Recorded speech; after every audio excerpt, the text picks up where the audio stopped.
Bienvenue sur Africa 24 dans cette nouvelle édition du 12-15. Voici les titres de l'actualité. Poursuite ce mardi du dialogue national en Guinée équatoriale, événement qui devait pourtant réunir tous les acteurs politiques du pays jusqu'au 21 juillet. Mais ces pourparlers se sont ouverts à Malabo sans les poids lourds de l'opposition. Et nous sommes à 5 mois des élections en République démocratique du Congo, des élections mais avec beaucoup d'incertitudes côté pouvoir, toujours aucune nomination du dauphin du président sortant. Et en face, c'est une opposition qui part en rang dispersé, actualité brûlante. Nous en parlerons avec M. Valentin Moubaké, l'ancien conseiller politique d'Etienne Tshisekedi et actuel président de l'UDPS, Le Peuple. Au Rwanda, après la première voiture Made in Rwanda signée Volkswagen, place maintenant au covoiturage, une initiative soutenue par le célèbre constructeur allemand et en lien avec la politique du gouvernement rwandais visant à réduire ses importations de véhicules en provenance d'Asie. Mais tout d'abord, le Burkina Faso qui se dirige vers une réforme de son code électoral dans la perspective des élections de 2020. Le gouvernement a adopté le projet de loi. Il s'agit de faciliter le vote de la diaspora estimée à 10 millions de personnes, le vote des Burkinabés de l'étranger, une promesse de campagne du président Roch-Marc Christian Kaboré, chef de l'État, qui brigue un deuxième quinquennat. En Guinée équatoriale, le dialogue politique voulu par le président Teodoro Obiang Nguema a démarré ce lundi, 6e pour parler de ce genre depuis 1979, date de l'avènement de l'actuel président à la tête de l'État. Pour ce dialogue qui s'est ouvert, les observateurs sur place notent l'absence des principaux leaders de l'opposition. En effet, aucun des militants du Parti citoyen pour l'innovation, principal parti de l'opposition, n'est présent alors qu'une amnistie des prisonniers politique a été annoncé par le gouvernement. Adjidatou Badawi. Une grande première en 38 ans de pouvoir. Des observateurs internationaux prennent part au dialogue national qu'organise le président équato-guinéen Teodoro Obiang Nguema. Autour de la table, les 17 partis politiques du pays et la diaspora équato-guinéenne. Il est question de trouver des réponses aux fractures politiques qui structurent la vie de la nation. Une nation que bon nombre d'observateurs perçoivent comme repliée sur elle-même. L'enjeu, il est à la fois interne et international. Interne pour détendre les climats politiques et essayer de gérer la crise due à la baisse des revenus pétroliers. Et sur le plan international, faire de la Guinée équatoriale un pays démocratique. À l'annonce de ce dialogue politique, 2 partis d'opposition ont formellement conditionné leur participation aux échanges. La présence de la société civile, des observateurs internationaux et la libération des prisonniers politiques. En réponse à ces exigences, le président Obiang Nguema a, le 4 juillet, accordé l'amnistie à tous les prisonniers politiques et à toutes les personnes privées d'exercer un droit politique. On ne peut pas organiser un quelconque dialogue sans confiance. Si les différents dialogues du passé ont échoué, c'est parce qu'il n'y avait pas confiance au niveau des opposants. Ils craignaient pour leur sécurité et ils demandaient que les prisonniers politiques soient sortis avant d'accepter de participer au dialogue. Au terme de ce 6e dialogue national, l'on pourrait assister à plus d'ouverture politique, plus de liberté d'opinion, comme ce fut le cas en 2014. 5 partis politiques, dont Citoyens pour l'innovation, ont été légalisés. En République démocratique du Congo, pouvoir et opposition se mettent en ordre de marche pour les élections du 23 décembre. Le vote 3 scrutins en une séquence qui va regrouper la présidentielle, les législatives et les provinciales le 23 décembre. Des élections capitales, surtout la présidentielle pour sortir le pays de la crise née du maintien au pouvoir du président Joseph Kabila. Alors pour en parler, nous recevons M. Valentin Moubaké, ancien conseiller politique d'Etienne Tshisekedi et actuellement président de l'UDPS, Le Peuple, mouvement né de la division du principal parti d'opposition en République démocratique du Congo. Valentin Moubaké, bonjour. Bonjour madame. Alors votre parti est donc issu de la scission de l'UDPS. Il y a actuellement 3 factions, dont la vôtre. Est-ce que vous ne craignez pas que ce morcellement de l'UDPS n'entraîne finalement la débâcle et pour l'opposition, mais plus spécifiquement pour l'UDPS aux prochaines élections? Permettez-moi d'abord, madame, de vous féliciter comme télévision Africa 24 pour ce plateau que vous nous offrez pour la pluralité d'expression. Merci beaucoup. Et je me devais de vous le dire, poursuivez sur la même lancée parce que vous nous donnez une occasion de donner un autre son de cloche, ce qui n'est pas évident tout autour de vous. Oui, merci beaucoup, c'est bien normal, je vous en prie. Alors, pour ce qui est de cette crainte-là, cette crainte n'est pas à l'ordre du jour, elle ne peut pas vous hanter pour la simple raison que des 3 UDPS issus de l'UDPS Tshisekedi, il y a l'UDPS Tchibala qui a signé son adhésion à la plateforme de M. Kabila, et mettez-vous à la place des combattants de l'UDPS que Tshisekedi avait laissé, que son parti UDPS ait comme autorité morale M. Kabila, ça c'est impensable. Donc cet UDPS-là ne compte plus dans l'opinion de l'UDPS originel. Prenez l'UDPS Chilombo. Chilombo ne s'en cache pas, Félix. Il s'est donné corps et bien à Moïse Katumbi, au profit donc de Moïse Katumbi. Oh, ça reste quand même l'UDPS. Oui, mais la crainte que vous avez exprimée n'a plus d'effet. La seule UDPS qui poursuit l'œuvre de M. Tshisekedi et sa vision, c'est UDPS le peuple.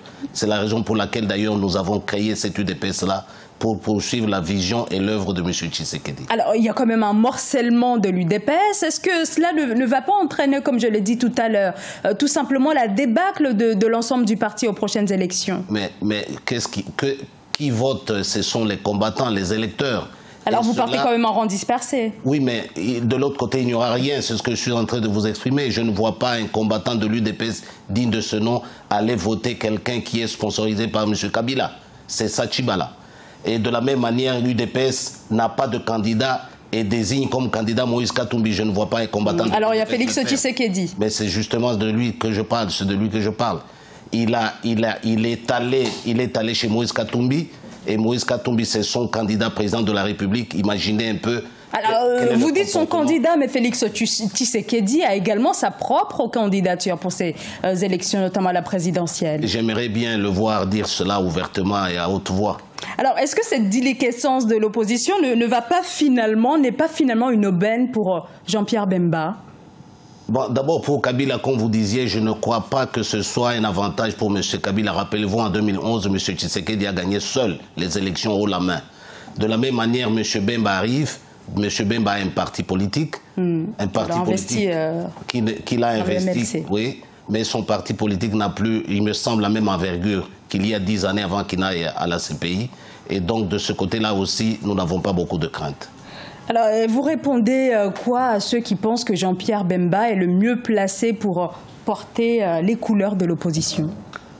Ce serait trop tôt de le dire parce que M. Jean-Pierre Bemba a été libéré à la CPI. Nous ne savons pas dans quelles conditions, quels sont les accords inédits à ce sujet. De la même manière, il avait été arrêté sans aucune considération judiciaire. Il vient d'être libéré dans les mêmes conditions sans considération judiciaire parce que nous ne pensons pas qu'une cour pénale internationale se réveille un matin 10 ans après pour reconnaître qu'elle s'était trompée. Il doit y avoir des dessous de cartes pour lesquels nous ne maîtrisons pas encore les tenants et les aboutissants. Donc nous restons prudents à ce sujet.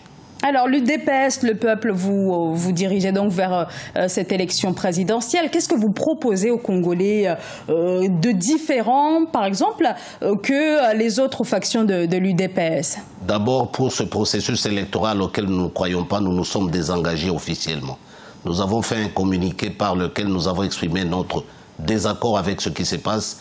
C'est une mascarade électorale. En fait, nous avons le choix entre la non-alternance et une alternance truquée par M. Kabila, à travers la CENI qui est présidée par quelqu'un qui est sous ses ordres.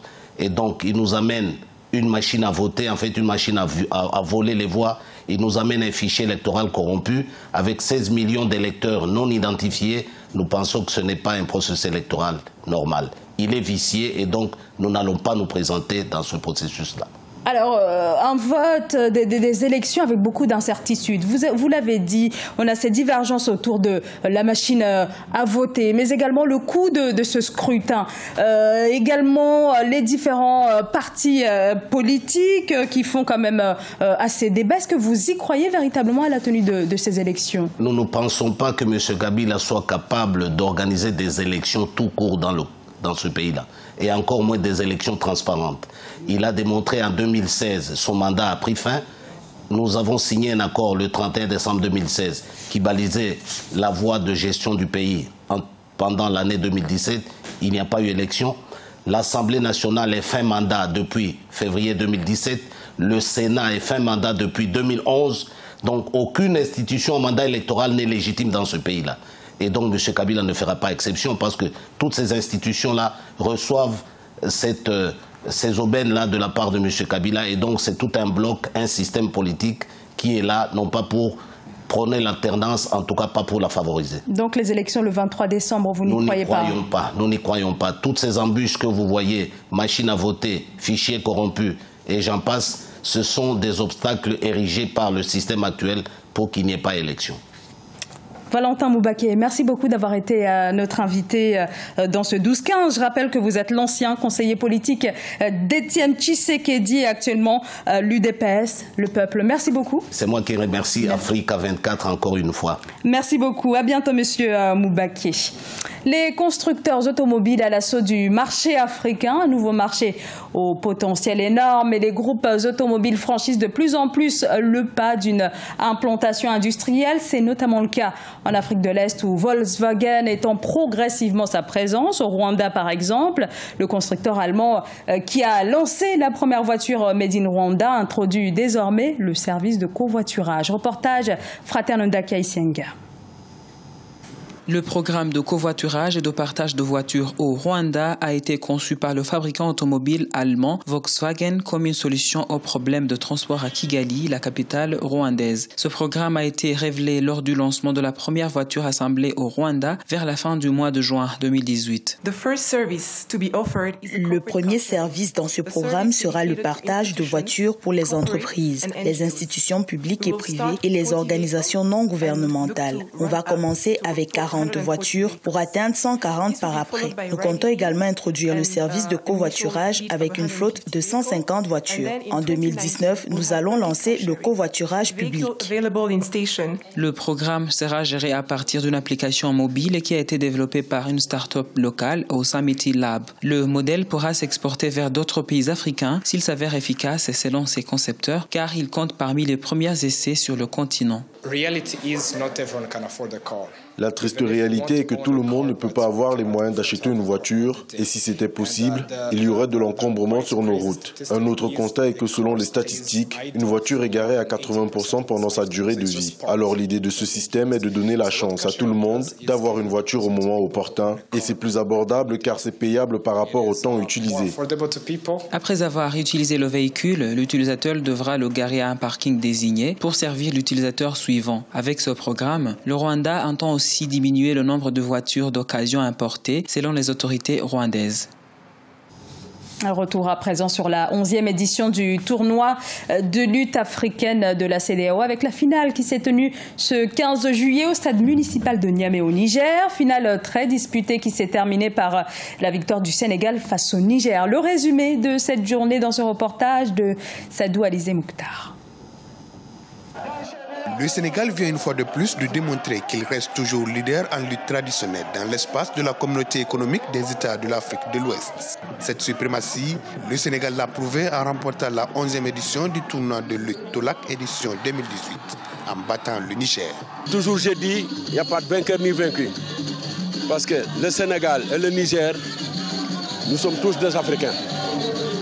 C'est la lutte qui nous lie. Donc je me dis que non, je suis très content pour défendre mon titre et reprendre ça pour aller avec à Dakar. En plus du trophée par équipe, le Sénégal a décroché aussi 3 médailles d'or et une en bronze dans les compétitions individuelles par catégorie de poids. Une victoire sans appel des poulains d'Ambroise Sarr qui confirme la suprématie des lutteurs sénégalais dans l'espace CEDEAO. Un Tolac qui confirme encore la suprématie du Sénégal sur les 14 autres pays qui sont membres de ce tournoi de lutte de la communauté. Pour vous dire que ce tournoi, il est bienvenu dans l'espace, mais les pays ne le prennent pas au même pied d'égalité au sérieux. Au terme de ce tournoi qui s'est tenu du 13 au 15 juillet 2018, le Niger s'est classé 2e par équipe, suivi du Nigeria qui s'est adjugé la 3e place. La prochaine édition du tournoi de lutte africaine de la CEDEAO se tiendra à Dakar, au Sénégal, en 2019. Ce journal a été réalisé par l'ensemble de la rédaction. Merci de votre fidélité. Dans un instant, une nouvelle édition de l'actualité sur Africa 24.